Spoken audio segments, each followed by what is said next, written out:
you. And then we move on to Christchurch Red Zones Transformation Land Use Consultative Group.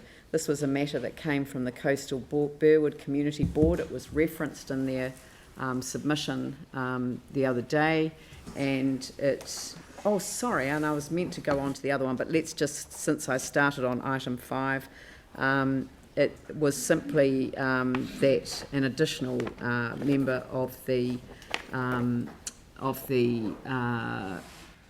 consultative group be appointed, Joe Zervos, and that request staff to work with the newly formed governance group to establish appropriate processes and practices to ensure that the different geographic communities across the red zone areas are most appropriately involved in those matters that affect those communities.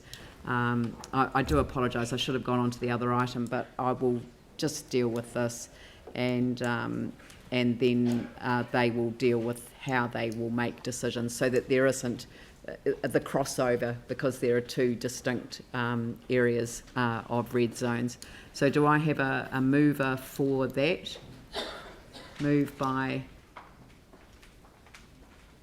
No one? I just had a question of clarification. Anyone prepared to move it? James. James, seconded by Mike. Okay, Yanni, question. A further work that's going to be done around clarifying who can be involved in what, is that going to extend to the funding allocation?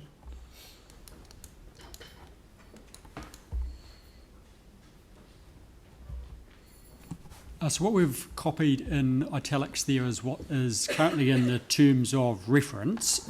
So what we're proposing, following the issues that have been raised, is to expand out what is existing in the terms of reference, and just for the sake of clarity, the constitution of the group relating to decisions and recommendations for each of the red zone areas will be determined once the membership is confirmed.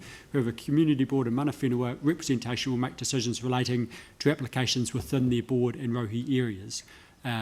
There's no ring fencing of the funding that council have determined yet. So I think it would be a matter for council, if it wished to ring fence particular amounts of funding to specific red zone areas. The council hasn't made that decision to date.